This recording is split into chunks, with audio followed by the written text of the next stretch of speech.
पतझड़ हुए बिना पेड़ पर नए पत्ते नहीं आते, ठीक उसी तरह है परेशानी और कठिनाई सहे बिना इंसान के अच्छे दिन नहीं आते। नमस्कार दोस्तों, मैं हूं आर.डी. प्रजापत और स्वागत करता हूं आप सबका स्टडी इन यूट्यूब चैनल के आज 28 जुलाई 2020 के करंट अफेयर्स के वीडियो में। आज के करंट अफेयर्स की पीडीएफ आप हमारे टेलीग्राम चैनल से डाउनलोड कर सकते हैं, जिसकी लिंक आपको वीडियो के डिस्क्रिप्शन बॉक्स में मिल जाएगी। अगर आप हमारे चैनल पर नए हैं और ये वीडियो देख रहे हैं तो वीडियो को अंत तक देखिए। आपको वीडियो कैसा लगा जरूर से कमेंट बॉक्स में बताइए। साथ ही स्टडी इन यूट्यूब चैनल को सब्सक्राइब करके बेल आइकन जरूर से प्रेस कर लीजिए, ताकि आने वाली वीडियोज़ के नोटिफिकेशन आपको सबसे पहले मिल जाए। अब दोस्तों चर्चा करेंगे उन प्रश्नों की जो कि हमने पूछा था आपको पिछली वीडियो में। तो पहला प्रश्न था, किस राज्य केंद्र शासित प्रदेश में मुख्यमंत्री घर घर राशन योजना को मंजूरी दी गई है? तो आपने जो है इन प्रश्नों का बिल्कुल सही जवाब दिया था और इसका सही आंसर है दिल्ली। इसके बारे में बेसिक डिटेल्स को चेक करें तो 6 से 7 महीने में जो है राशन की होम डिलीवरी शुरू कर दी जाएगी और इस योजना को घर घर राशन योजना बोला गया है। साथ ही जो भी ये राशन योजना है इसको एक राष्ट्र एक राशन कार्ड से भी जोड़ दिया जाएगा। अगला प्रश्न है, भारत में उपभोक्ता संरक्षण अधिनियम 2019 कब से लागू हो गया है? तो 20 जुलाई 2020 से भारत में उपभोक्ता संरक्षण अधिनियम 2019 लागू हो गया। दोस्तों इस अधिनियम ने 1986 का जो उपभोक्ता संरक्षण अधिनियम था उसको बदला है। और इस अधिनियम में क्या है कि जो खरीदारों को न केवल पारंपरिक विक्रेताओं से बल्कि जो नए ई कॉमर्स मतलब जो आज का प्लेटफॉर्म बना है ई कॉमर्स जैसे कि फ्लिपकार्ट, अमेजन, तो इनसे या फिर खुदरा विक्रेताओं से भी सुरक्षा प्रदान करने का प्रावधान किया गया है। और इस अधिनियम की जो प्रमुख विशेषता है उसमें देखा जाए तो उपभोक्ता संरक्षण परिषदों, उपभोक्ता विवाद निवारण आयोगों, मध्यस्थता, उत्पाद दायित्व तथा मिलावटी नकली सामान वाली जो भी उत्पादों का निर्माण करता या बिक्री करता उनके लिए सजा शामिल की गई है। केंद्रीय उपभोक्ता मामलों के जो मंत्री हैं वो है रामविलास पासवान। अब दोस्तों चर्चा करेंगे पिछले वीडियो के जो प्रश्न हमने शामिल किए थे उनकी। तो एक क्विक रिवीजन उनका देख लेते हैं। तो पहला प्रश्न था, इंडियन ओवरसीज बैंक का नया एमडी और सीईओ किसे नियुक्त किया गया है? तो दोस्तों पर्थ प्रतिम सेनगुप्ता को इंडियन ओवरसीज यानी कि आईओबी का नया एमडी और सीईओ नियुक्त किया गया है। अगला प्रश्न है, हाल ही में साहिल सेठ को BRICS chamber of commerce and industry का मानद सलाहकार कितने समय के लिए नियुक्त किया गया है? तो उनको 3 वर्ष के लिए यानी कि 2020 से 2023 के लिए साहिल सेठ को BRICS chamber of commerce and industry का मानद सलाहकार नियुक्त किया गया है। अगला प्रश्न है, किस देश को विश्व व्यापार संगठन से ऑब्जर्वर का दर्जा मिला है? तो ऑब्जर्वर का दर्जा किसे मिला है? तुर्कमेनिस्तान को मिला है दोस्तों। और अगला प्रश्न है, भारत से किस देश के लिए पहली कंटेनर से ट्रेन सेवा शुरू की गई है? तो बांग्लादेश के लिए शुरू की गई है दोस्तों। और अगला प्रश्न है, पंजाब सरकार ने कौशल विकास के क्षेत्र में सहयोग के लिए किस आईआईटी संस्थान के साथ में समझौता किया? तो आईआईटी रोपड़ इसका सही आंसर है। अगला प्रश्न है, भारत सरकार ने मुथूट फिनकॉर्प के सहयोग से एमएसएमईज के लिए किस नाम से पोर्टल लॉन्च किया है? तो रीस्टार्ट इंडिया के नाम से एक पोर्टल लॉन्च किया है मुथूट फिनकॉर्प के सहयोग से एमएसएमईज के लिए। अगला प्रश्न है, किस देश की गेंदबाज ऑलराउंडर श्रीपल्ली विराकोडी ने अंतर्राष्ट्रीय क्रिकेट से संन्यास लेने की घोषणा की है? तो श्रीलंका की ये प्लेयर है और इन्होंने अभी संन्यास की घोषणा की है। अगला प्रश्न है, हाल ही में किसे विदेश मंत्रालय में सचिव पूर्व नियुक्त किया गया है? तो यहाँ पे रीवा गांगुली दास सही है, आप फोटो में देख रहे हैं यह है रीवा गांगुली दास। अगला प्रश्न है, हाल ही में अमला शंकर का निधन हो गया है, वह कौन थी? तो दोस्तों नृत्यांगना और कोरियोग्राफर ये दोनों ही थी, तो इनका हाल ही में निधन हो गया है। अगला प्रश्न है, सोनू सूद ने प्रवासियों की मदद के लिए कौन सा मोबाइल ऐप लॉन्च किया है? तो प्रवासी रोजगार मोबाइल एप्लीकेशन लॉन्च किया गया है सोनू सूद के द्वारा। जो है ये बहुत आगे आ रहे हैं इस टाइम पे, जो भी गरीब परिवार हैं या फिर देखा जाए लॉकडाउन से प्रभावित जो भी प्रवासी मजदूर हैं उन सब की सर्विस के लिए सोनू सूद बहुत आगे आ रहे हैं। और दोस्तों अभी अभी आपने सुना होगा एक किसान परिवार जिसमें किसान ने अपनी बेटियों से जो है हल जुतवा रहे थे। अब किसी के पास बैल या ट्रैक्टर नहीं है तो ऐसी स्थिति में घर परिवार वाले मिलजुल कर ही खेती करते हैं। तो ऐसे में जो है सोनू सूद ने उनको एक ट्रैक्टर भी गिफ्ट किया है। तो आप सोच सकते हैं इनकी जिंदा दिली कितनी अच्छी है।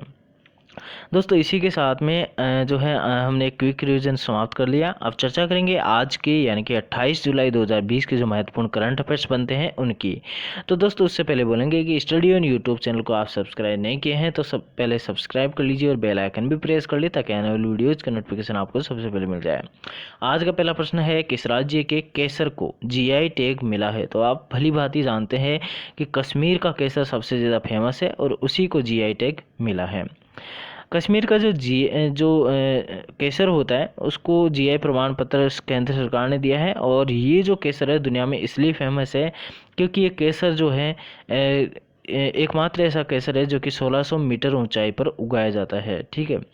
अगला प्रश्न है, हाल ही में स्वदेशी निर्मित सबसे ताकतवर इंजन दिल्ली से ट्रेन का इंजन है जो कि दिल्ली से चलाया गया है। यह इंजन कितने हॉर्स पावर का है? तो दोस्तों 12,000 हॉर्स पावर का ये इंजन है जो कि भी हाल ही में दिल्ली से चलाया गया है। और दोस्तों ये जो इंजन है वो दिल्ली से रवाना करके और फुलेरा स्टेशन तक चलाया गया है। इस इंजन का नाम है VAG-12B। ठीक है। और इस इंजन के साथ ही भारत 10,000 से ज़्यादा हॉर्स पावर का इंजन बनाने वाला जो है विश्व का 6वां देश बन गया है। अगला प्रश्न है, भारतीय मूल की कला नारायण स्वामी को किस देश के राष्ट्रपति पुरस्कार से सम्मानित किया गया है? तो यहाँ पे सिंगापुर आंसर सही है। सिंगापुर का जो राष्ट्रपति सम्मान है उससे उनको सम्मानित किया गया है। तो भारतीय मूल की जो नारायण स्वामी है उनको सिंगापुर में राष्ट्रपति पुरस्कार से सम्मानित किया गया। और नर्सों को दिए जाने वाला ये पुरस्कार उन्हें सिंगापुर में कोविड-19 महामारी के दौरान फ्रंट लाइन पर सेवा देने के लिए दिया गया है। मतलब आगे बढ़ कर के इन्होंने सेवाएं की है कोविड-19 महामारी के बीच में। और ये पुरस्कार कला नारायण स्वामी सहित 5 नर्सों को दिया गया है। कला नारायण स्वामी वुडलैंड्स हेल्थ कैंपस में नर्सिंग उपनिदेशक है।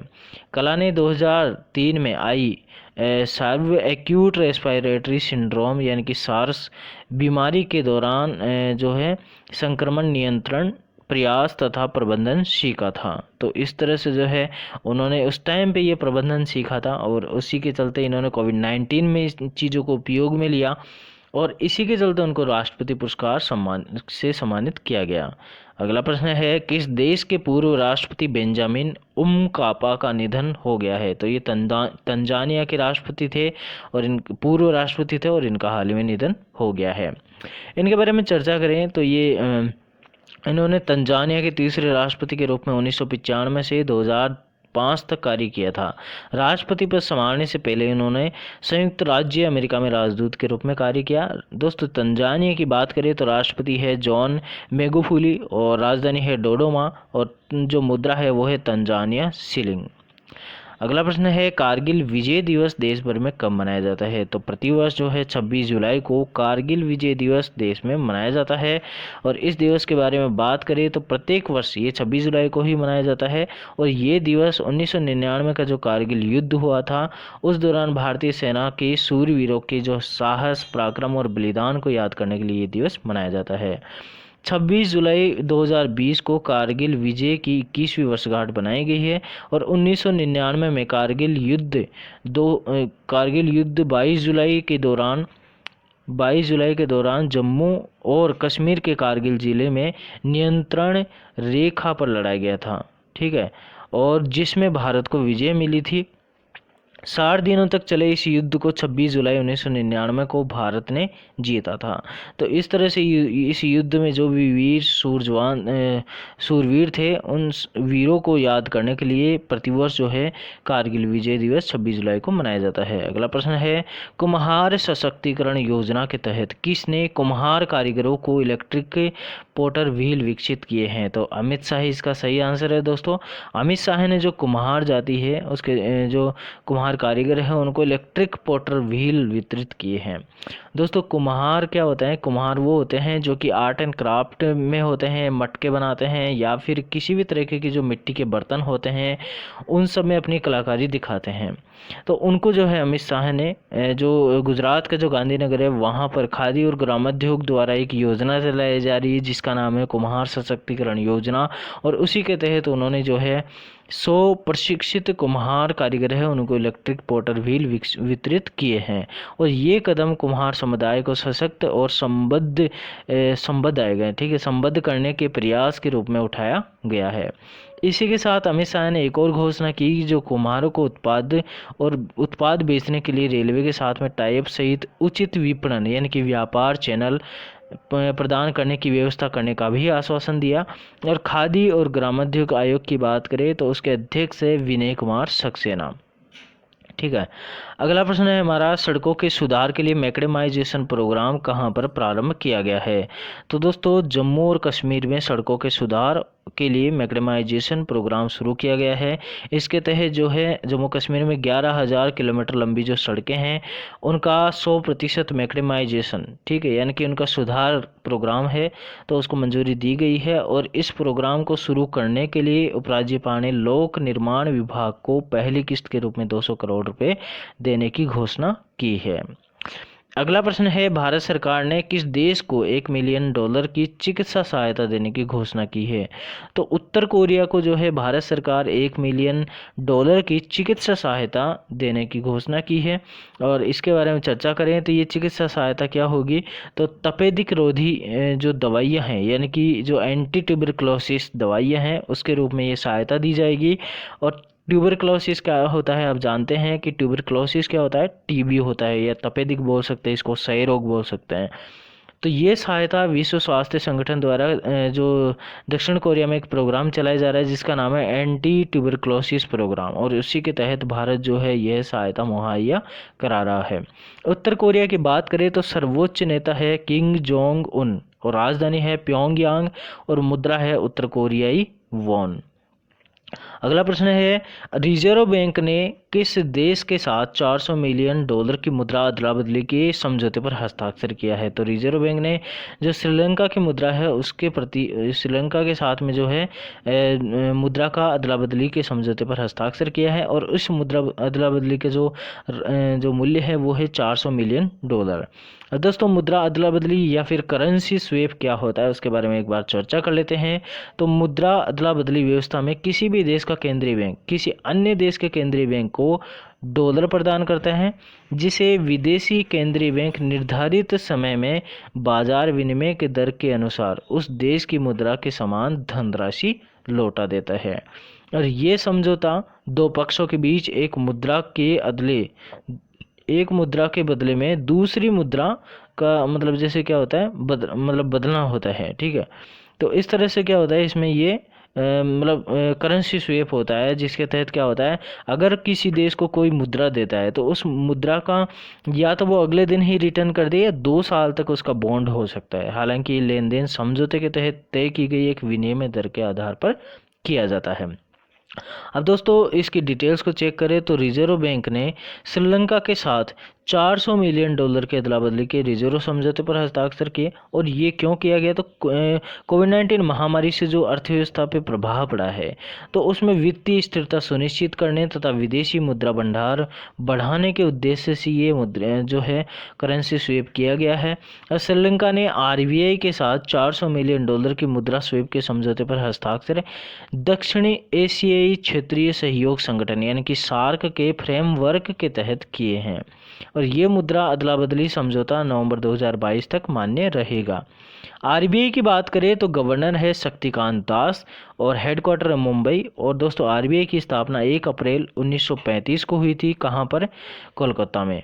अब श्रीलंका की बात कर लेते हैं तो राष्ट्रपति है गोतबाया राजपक्षे, प्रधानमंत्री महिंदा राजपक्षे, और राजधानी है श्री जयवर्धनेपुरा कोट्टे, और मुद्रा है श्रीलंकन रुपया। अब अगला प्रश्न की बात करें तो किस बैंक ने इंस्टा क्लिक सेविंग अकाउंट सेवा की शुरुआत की है? तो बैंक ऑफ बड़ौदा इसका सही आंसर है। बैंक ऑफ बड़ौदा ने इंस्टा क्लिक सेविंग अकाउंट शुरुआत की है दोस्तों। और इस जो सुविधा है इसके तहत क्या होगा, क्या सुविधाएं मिलेगी? तो इसमें क्या होगा, जो कोई भी अगर बैंक अकाउंट में अपना जो है मतलब जो बैंक ऑफ बड़ौदा में अगर कोई अपना सेविंग अकाउंट खोलना चाहता है तो वो ऑनलाइन ही केवाईसी करवा करके और आराम से अकाउंट खोल सकता है। डिजिटली जो ये होगा और पेपरलेस होगा ये, ठीक है। और ऑनलाइन किसी भी प्लेटफॉर्म से आप कर सकते हैं, मोबाइल फ़ोन, लैपटॉप, टैब, किसी भी प्लेटफॉर्म से कर सकते हैं। डिजिटल केवाईसी होगा इसमें, और एक आधार आधारित ओटीपी होगा जिसके तहत जो है केवाईसी की जाएगी। और इस प्रक्रिया के खत्म होते ही क्या हो जाएगा, खाता तुरंत चालू हो जाएगा। और इसी के साथ में ये सेवा ग्राहकों को mobile banking, internet banking, UPI और डेबिट कार्ड जैसी जो भी सुविधाएं हैं, डिजिटल पेमेंट के जो चैनल है कि विस्तृत श्रृंखला की सदस्यता लेने में भी विकल्प प्रदान करेगी। बैंक ऑफ बड़ौदा की बात करें तो हेडक्वार्टर है वडोदरा गुजरात में, एमडी और सीईओ है संजीव चड्डा, और टैगलाइन है इंडियाज इंटरनेशनल बैंक। दोस्तों ये हमने चर्चा कर ली आज के प्रश्नों की। अब आपके लिए प्रश्न है वो है, हाल ही में किसी विदेश मंत्रालय में सचिव पूर्व नियुक्त किया गया है। अगला प्रश्न है, भारत से किस देश के लिए पहली कंटेनर ट्रेन शुरू की गई है। तो दोस्तों इन दोनों प्रश्नों का जवाब आपको कमेंट बॉक्स में देना है, और ये वीडियो आपको कैसा लगा जरूर से आपको कमेंट बॉक्स में बताना है। साथ ही स्टडी इन यूट्यूब चैनल को अभी तक आपने सब्सक्राइब नहीं किया है तो सब्सक्राइब कर लीजिए। अगर आपको वीडियो पसंद आए तो लाइक जरूर करना, और दोस्तों बेल आइकन जरूर से प्रेस करके देखिए ताकि आने वाली वीडियोज़ के नोटिफिकेशन आपको सबसे पहले मिल जाए। ठीक है दोस्तों, इसी के साथ में विदाई लेते हैं। Thank you so much. जय हिंद, जय भारत।